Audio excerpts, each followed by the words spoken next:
On ne se tait pas, on ne se vend pas, on informe. Pas de pub, pas de subvention, pas d'actionnaires, mais 1 million d'abonnés sur YouTube, le double, 2 millions sur les réseaux sociaux et 250 millions de vues en quelques années. Et puis vous les donateurs, vous tous, et une équipe soudée qui enquête, qui documente, qui raconte ce que personne d'autre ne raconte et qui a acquis en 12 ans le sérieux et la crédibilité pour se démarquer du lot commun. Cette liberté a un prix. Pour continuer à produire des enquêtes, des documentaires, des émissions longues pour tenir tête à ces géants, pour sortir financièrement du rouge et bétonner le budget 2026, TV Liberté a besoin de vous. Chaque don, chaque soutien est une arme contre la censure et les dictates, une pierre à l'édifice de la vérité, celle qui rend libre et du véritable pluralisme. Avec votre soutien, délivré du contrôle des banques, mais aussi de l'État, des oligarques, des annonceurs, nous avançons encore et encore. On ne se tait pas, on ne se vend pas, on résiste.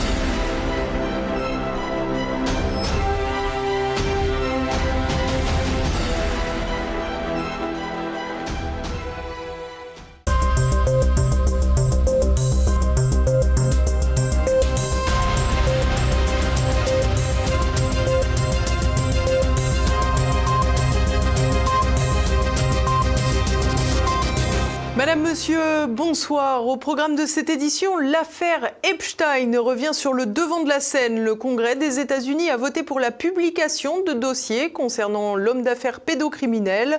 Les révélations à venir pourraient ébranler l'oligarchie politique, financière et culturelle américaine.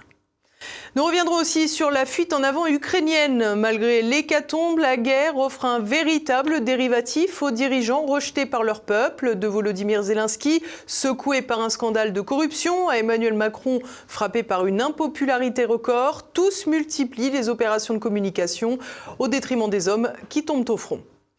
Et puis, retour en France, enfin à Marseille, après l'exécution par des narcotrafiquants du jeune Mehdi Kessassi, frère du militant anti-trafic Amine Kessassi. L'exécutif est confronté à sa propre impuissance. Nouveau rebondissement dans l'affaire Epstein. Le Congrès américain a approuvé la publication de documents confidentiels concernant l'homme d'affaires, une arme utilisée contre Donald Trump, mais qui pourrait mettre en danger les démocrates, vu les liens du pédocriminel avec la gauche états-unienne. Le point, Renaud de Bourleuf. Le feuilleton Epstein, véritable poison dans la vie politique américaine. Mardi, à Washington, la Chambre des représentants et le Sénat ont voté la publication du dossier d'enquête des autorités sur l'homme d'affaires pédocriminel Jeffrey Epstein. Ces documents concernent notamment les procédures qui ont conduit à sa condamnation en 2008 en Floride. Il avait alors plaidé coupable et écopé d'une peine de 18 mois de prison pour avoir sollicité une prostituée mineure. C'est à ce moment qu'il a été inscrit sur la liste américaine des délinquants sexuels. D'autres documents concernent son inculpation fédérale à New York en 2019. Alors inculpé pour trafic de mineurs, il a été retrouvé pendu dans sa cellule. Sont également concernées toutes les entités, privées ou publiques, liées aux activités de Jeffrey Epstein, y compris des activités non criminelles, ainsi que les plans de vol effectués avec liste de passagers et les véhicules lui ayant appartenu. L'enjeu pour les démocrates était de tordre le bras à Donald Trump afin de contraindre son ministre de la Justice à dévoiler des documents pouvant, pensait-il, compromettre le président des États-Unis. Donald Trump et Jeffrey Epstein se sont en effet fréquentés il y a quelques années, avant de s'éloigner. Je l'ai chassé de mon club il y a quelques années parce que je pensais que c'était un malade pervers. Précisons qu'il n'en faisait pas un mystère. En 2015, avant sa première élection présidentielle, il évoquait ce sujet bien avant l'arrestation de Jeffrey Epstein et sa mort mystérieuse en 2019. Il parlait ainsi d'une île située dans les Caraïbes, propriété de Jeffrey Epstein, un lieu maintenant surnommé Pedophile Island, littéralement l'île de la pédophilie. Cette île était vraiment un cloaque. Demandez au prince Andrew, il en parlera. Mais dimanche, quelques jours avant le vote, Donald Trump a retourné la situation à son avantage, appelant les élus républicains à approuver cette résolution permettant de révéler les secrets de l'affaire. Ils peuvent faire ce qu'ils veulent, on leur fournira tout. C'est vraiment un problème démocrate. Les démocrates étaient tous amis avec Epstein. Et c'est un gag, tout ceci est un gag. Gérald Olivier, journaliste spécialiste de la politique américaine, revient sur ce réseau entretenu par Jeffrey Epstein et ce que pourraient impliquer les révélations à venir. Le fond, c'est les relations de Jeffrey Epstein, et il avait des relations avec tout le monde, y compris à gauche. Donc il y a tout un establishment démocrate qui va être écorché par un certain nombre de révélations qui ne sont pas forcément des relations coupables, mais le fait est que Jeffrey Epstein a été arrêté en 2006 justement pour avoir sollicité une prostituée qui était mineure à l'époque, et c'est le seul jugement qui a jamais été prononcé contre lui, mais à partir de ce cas-là, on a découvert son comportement et il a été qualifié de prédateur sexuel par un certain nombre de gens. Une fois qu'il a eu purgé cette peine-là, bien que prédateur sexuel, énormément de politiciens très haut placés, d'hommes d'affaires et autres ont gardé le contact avec lui, y compris des gens qui étaient à l'époque au sein de l'administration Obama. Donc tout ça, ça va être mis en avant. Et sur le fond, Donald Trump n'est absolument pas celui qui est le plus menacé, puisqu'il avait rompu avec Jeffrey Epstein bien avant même son arrestation.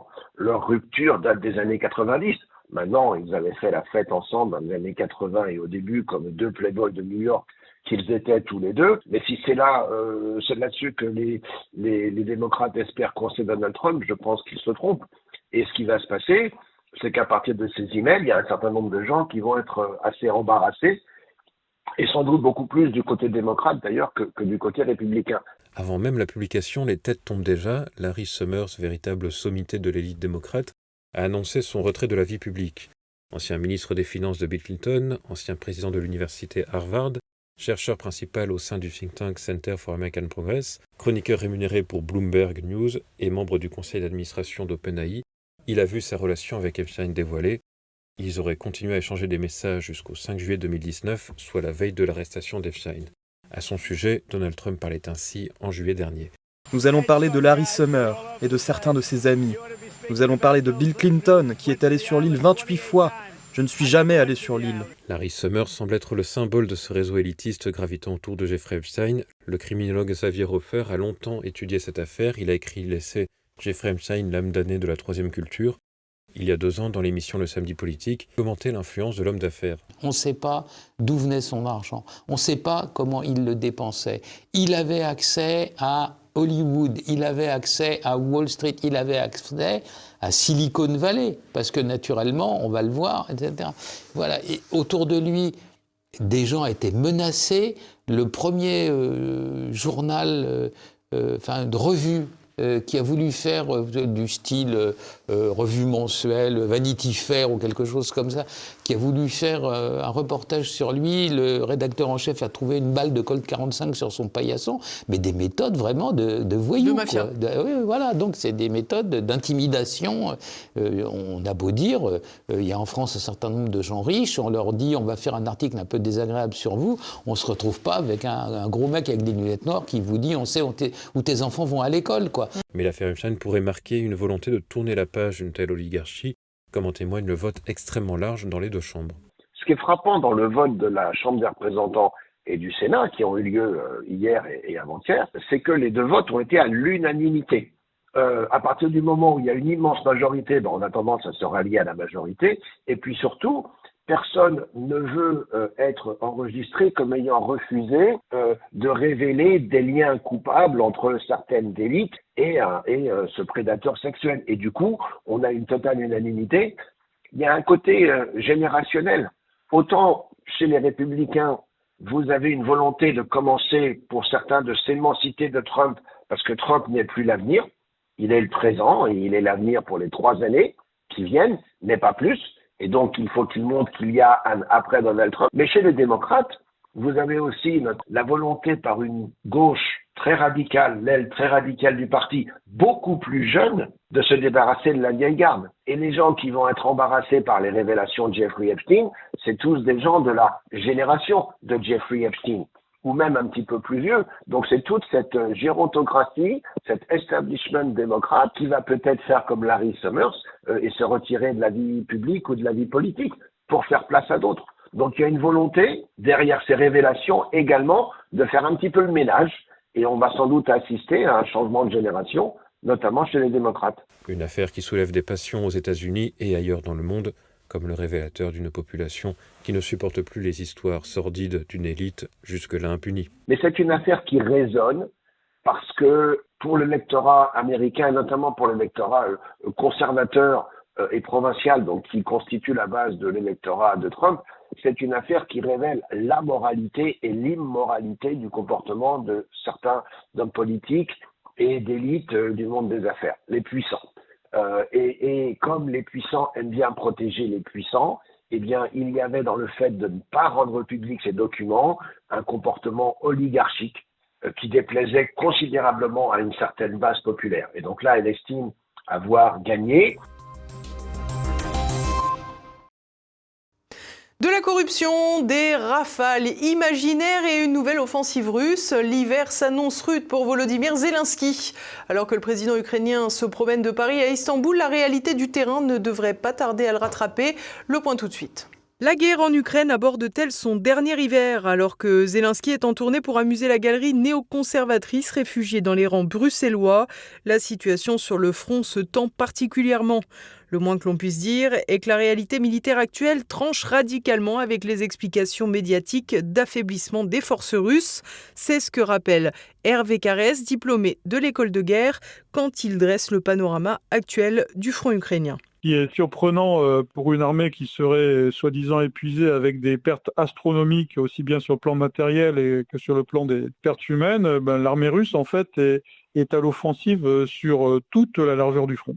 Donc c'est pas du tout le signe d'une armée épuisée. Ça veut dire que globalement ils arrivent à assurer des rotations au plan tactique des unités et qu'ils ont assez de réserves pour poursuivre leurs offensives. Dans la zone de Zaporijjia, je pense que c'est vraiment la poussée offensive qu'il faut suivre.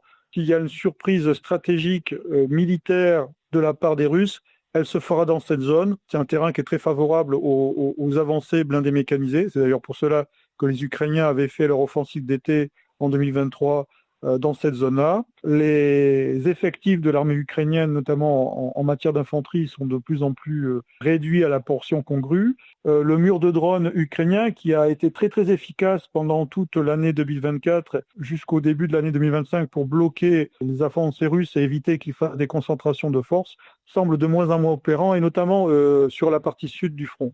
Un affaiblissement progressif sur le front qui correspond à la stratégie d'attrition suivie par les Russes depuis leur repli stratégique de Kherson en août 2022. Une stratégie qui a fait ses preuves et donc de véritables ravages sur l'armée ukrainienne dont les centres de gravité sont peu à peu affaiblis. Les ressources humaines sont désormais à l'os avec des recrutements de plus en plus virulents et forcés, engendrant une défiance progressive des Ukrainiens à l'égard de Volodymyr Zelensky. Dans ce cadre, le récent scandale Midas, l'affaire de corruption massif qui touche le sommet de l'État ukrainien, ajoute encore davantage de flottement. Le centre de gravité le plus attaqué des Ukrainiens depuis 2023, puisqu'on en avait parlé lors de l'interview que l'on avait faite de mémoire en octobre 2023, c'est la ressource humaine mobilisable, ce qui fait qu'il y a un déficit d'infanterie actuellement dans l'armée ukrainienne, donc une difficulté à tenir les positions. Derrière les centres de gravité ukrainiens qui sont quasiment tous attaqués par la stratégie d'attrition russe, il y en a un qui n'était pas trop attaqué jusqu'à récemment, c'est-à-dire la volonté de poursuivre le combat. Et on voit que peu à peu, cette volonté de poursuivre le combat qui est liée au moral de la population commence à s'amenuiser. Alors évidemment, il est d'autant plus fragilisé par les derniers événements en matière de corruption qui ont touché le président Zelensky, son gouvernement et surtout son entourage proche. Une fragilité que Volodymyr Zelensky a donc tenté de fuir en dehors des frontières de son pays, notamment aux côtés d'Emmanuel Macron. Le président français était d'ailleurs ravi lui aussi de s'extirper de son marasme intérieur pour deviser sur les affaires étrangères. Ainsi, pour s'offrir une opération diversion mutuelle, Emmanuel Macron et Volodymyr Zelensky ont trouvé l'affaire des Rafales qui ne devrait jamais arriver en Ukraine. Une lettre d'intention, en fait, c'est une lettre au Père Noël. Parce que l'Ukraine n'a pas les moyens financiers. Dassault, d'ailleurs, s'est fendu d'un communiqué très très froid. Et les capacités de production de Dassault sont de l'ordre de 25 à peu près Rafales par an. Pour résumer, ce sont des dirigeants qui se paient de mots. Et de mots toujours très très bravaches et de nombreuses rodomontades, mais dans les faits, puis le début de cette mise en œuvre de la coalition des volontaires, en fait, il y a très très peu d'actions. Très très peu d'actions. Pourquoi ? Parce que les capacités de production européennes sont quasiment arrivées au bout de ce qu'elles pouvaient apporter. En fait, c'est un théâtre, c'est pas forcément un bon théâtre, puisque on en revient toujours à la problématique de départ, c'est quel est l'objectif des Européens vis-à-vis de leurs intérêts dans cette guerre. S'ils étaient conscients de leurs intérêts, ils devraient au contraire appuyer le président Trump dans sa volonté d'amener à une solution négociée très très rapidement. Alors le plus paradoxal, c'est que les Européens, en fait, font le jeu des Russes dans cette affaire-là. En effet, en bloquant toute perspective de négociation, les Européens et Volodymyr Zelensky laissent les Russes trôner en maître du temps et de la guerre. Les territoires ukrainiens sont ainsi peu à peu grignotés, à l'image de nos économies européennes.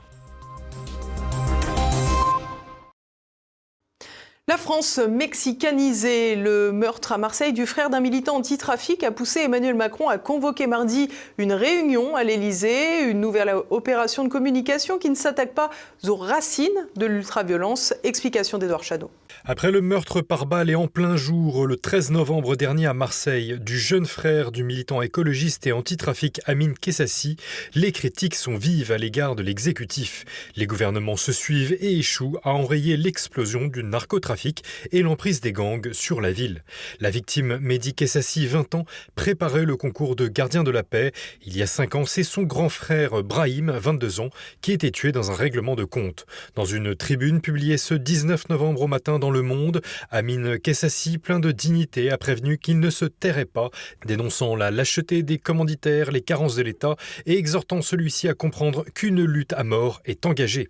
Mardi matin, Emmanuel Macron a essayé de faire le point sur la mise en œuvre de la loi narcotrafic avec les ministres de la Justice Gérald Darmanin et de l'Intérieur Laurent Nunez, mais aussi avec Jean-Noël Barrot, ministre des Affaires étrangères, et Amélie de Montchalin, chargée des comptes publics. Le président français a évoqué l'affaire depuis Berlin dans l'après-midi, réservant sa colère aux consommateurs. Ce qui a été fait est plutôt réussi, et même réussi dans la lutte contre le terrorisme, c'est ce que nous devons faire. Sur le narcotrafic, permettez-moi d'avoir un dernier mot. Il faut aussi parler des consommateurs. Et on ne peut pas avoir un débat national dans tous nos pays si on oublie que s'il y a du trafic, s'il y a des enfants qui se sont tués, s'il y a des réseaux de criminalité organisée qui prospèrent, c'est qu'à la fin, il doit y avoir des gens qui achètent de la drogue. Et je voudrais que chacun dans nos pays ait bien le sens des responsabilités. Acheter de la cocaïne, du cannabis, ça n'est pas simplement un plaisir qu'on peut s'offrir, il est déjà interdit. C'est de fait être complice et donner du financement à des réseaux de criminalité organisée.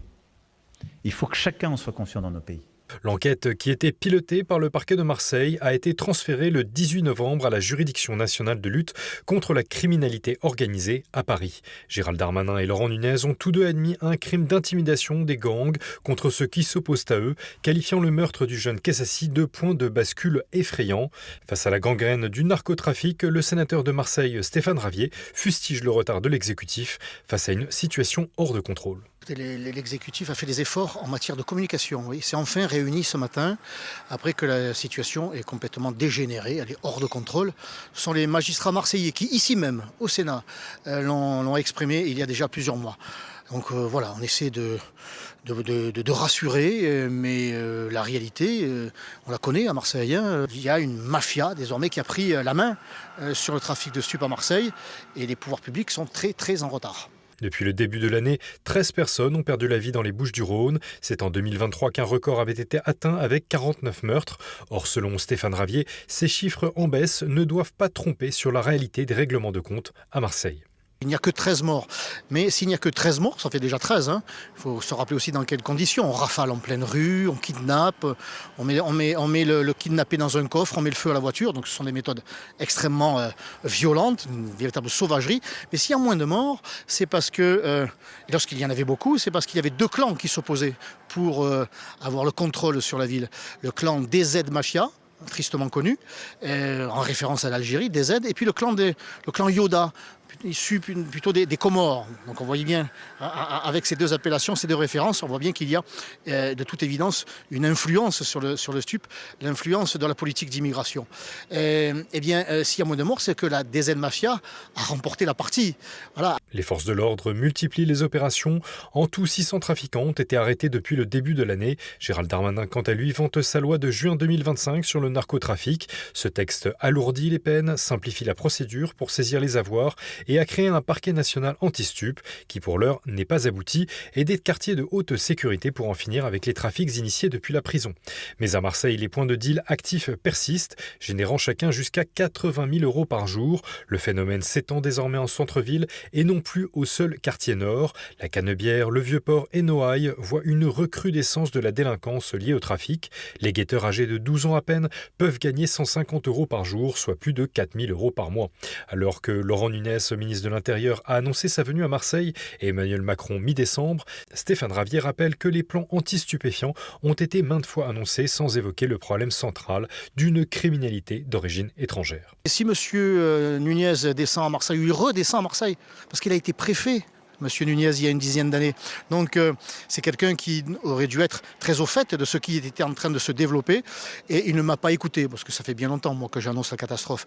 Et si c'est pour avoir le même discours, et sans doute moindre d'ailleurs, que son prédécesseur Bruno Retailleau, qui était déjà venu à Marseille en tant que ministre de l'Intérieur, nous présenter son plan stup, sans évoquer, sans je dirais, utiliser le terme immigration, sans aborder le volet migratoire et sans donc exprimer le terme expulsion, eh bien, il s'interdira de s'attaquer réellement au problème.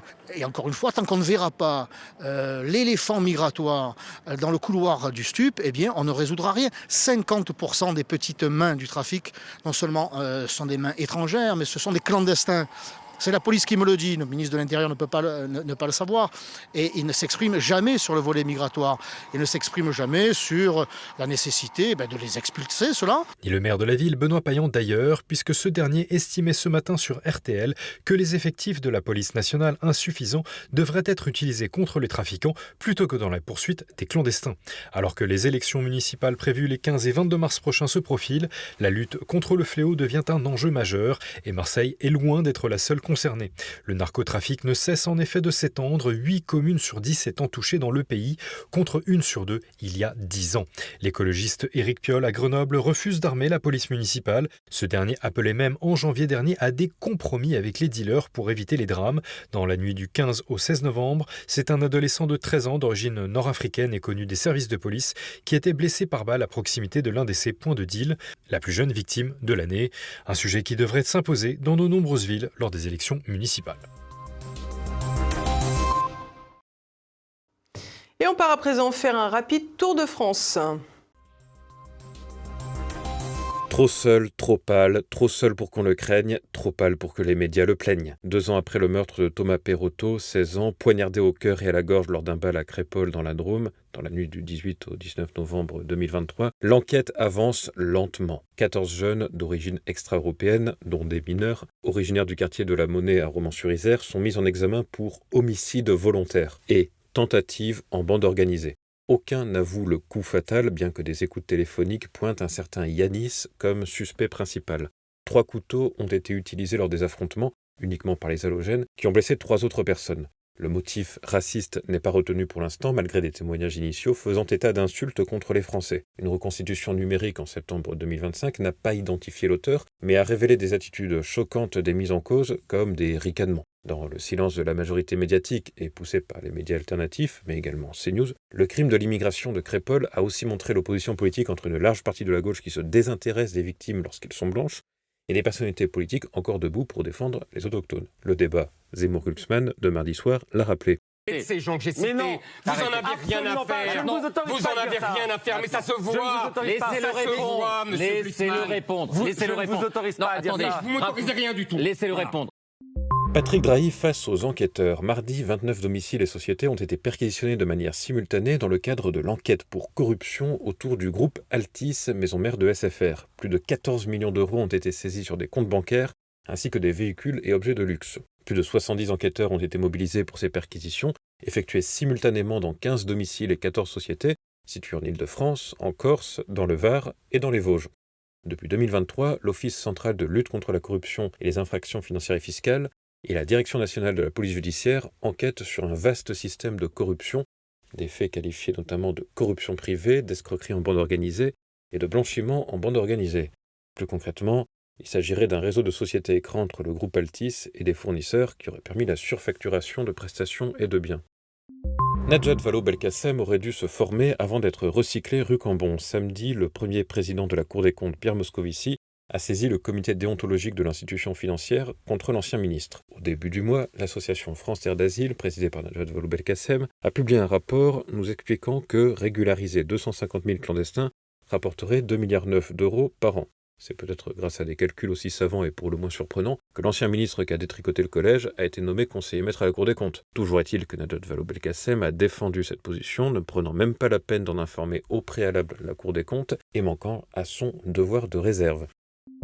Du logement social, place des Vosges. Mardi, le Conseil de Paris a adopté le projet de réaliser 17 logements sociaux au sein de l'hôtel de Fourcy, situé au 8 place des Vosges. Si l'idée de voir un nouveau voisinage pour les habitants de cette adresse extrêmement huppée peut faire sourire, il faut noter que réhabiliter ce monument historique du XVIIe siècle va coûter 7,5 millions d'euros. L'opposition fustige un énième gaspillage de la municipalité socialiste, mais aussi une aberration, rappelant que les héritiers de l'écrivain Théophile Gautier avaient fait don de l'hôtel de Fourcy à la ville de Paris, à la condition d'en faire un lieu d'enseignement. Et on poursuit avec l'actualité internationale. 11 victimes de plus dans la besace meurtrière de Tel Aviv. Une frappe israélienne a visé la ville de Sidon, dans le sud Liban, tuant au moins 11 personnes selon le ministère libanais de la Santé. Tsahal affirme avoir ciblé un camp d'entraînement du Hamas dans le camp de réfugiés surpeuplé d'Ain el-Ilweh. Cependant, le Hamas dément toute présence militaire dans les camps palestiniens et accuse Israël d'avoir bombardé un terrain sportif. Cette attaque, la plus meurtrière depuis le cessez-le-feu du 27 novembre 2024 entre Israël et le Hezbollah, a également fait plusieurs blessés, dont des adolescents.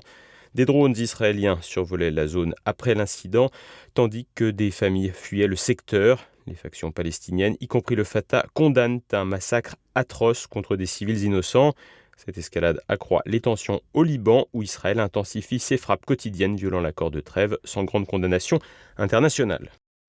L'Amérique de Trump resserre les liens avec la monarchie saoudienne. Outre l'accueil exceptionnel réservé à Mohamed Ben Salman, MBS, par Donald Trump, mardi à la Maison-Blanche, le président américain a annoncé un accord stratégique de défense incluant la fourniture de F-35 et 300 chars, balayant les réserves israéliennes.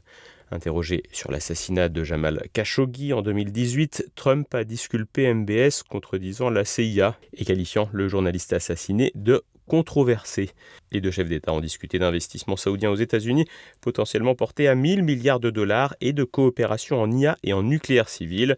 Trump a salué sans sourciller les accomplissements en droits de l'homme de l'Arabie. Cette alliance vise des intérêts économiques, mais aussi stratégiques, avec la normalisation des rapports avec Israël via les accords d'Abraham. Une décision explosive. Le gouverneur du Texas, Greg Abbott, a officiellement classé les Frères musulmans et le Conseil sur les relations américano-islamiques, CAIR, comme organisation terroriste dans l'État. Cette mesure inédite interdit à ces groupes d'acheter des terrains texans et autorise leur démantèlement judiciaire. Abbott, soutien d'Israël, justifie sa décision par la lutte contre l'antisémitisme post-7 octobre. Le CAIR dénonce une islamophobie d'État et promet de saisir la justice fédérale. C'est la deuxième offensive anti-musulmane d'Abbott après l'interdiction en septembre d'un projet immobilier accusé de vouloir appliquer la charia. Cette classification sans équivalent fédéral pourrait faire école dans d'autres États républicains. Les Frères musulmans restent légaux au niveau national, mais sont déjà considérés comme terroristes par plusieurs pays arabes.